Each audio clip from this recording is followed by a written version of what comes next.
25শে December picnic করার পর বিকেলবেলা চলে গেছিলাম বাবার সাথে এই গাছগুলো লাগাতে। এগুলো আমি বাসার থেকে নিয়ে এসেছি। আর দেখো এখানে কায়দা মারতে গিয়ে আমি একটা গাছের এভাবে পড়ে গেল, আর মাটিটা যেটা নিচে লেগে থাকে ওটা একটু ভেঙেও গেছিলো।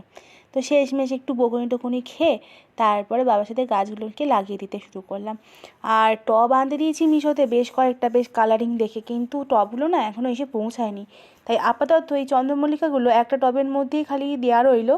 পরে নতুন টব আসবে যখন, তখন এই গাছগুলোকে কিন্তু মাটি দিয়ে অন্য টবেতে ট্রান্সফার করা হবে, কারণ নয়তো ততদিনে তো মরে যাবে। সেই জন্য এই টবটা বেশ বড় ছিল, তো এখানে একটা গাঁদা আর বাকি 3টে চন্দ্রমল্লিকা একসাথে রেখে দেওয়া হলো।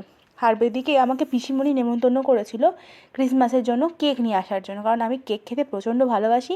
তাই জন্য পিসিমণি সকালেই ফোন করে বলেছিল, মনে করে আসিস কিন্তু কেকটা নিয়ে যাবি। তো ওখানে কিন্তু আমার তিনটে পুচকে আছে, মানে আমার দাদার 2 ছেলে আর আমার দিদির 1 ছেলে। তো তারা তো পিসিমণি আর মাসিমণির থেকে তো কিছু একটা তো নিয়ে যেতে হবে পুচকেগুলোর জন্য।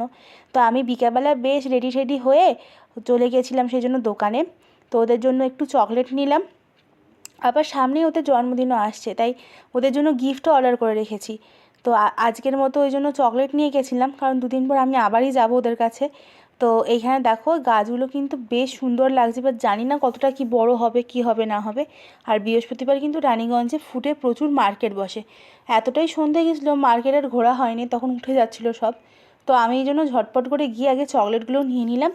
আর কি বলবো, তাড়াতাড়ি করে ওই জন্য পিসিমণির বাড়ি চলে গেছিলাম, রাত্রিরও হচ্ছিলো।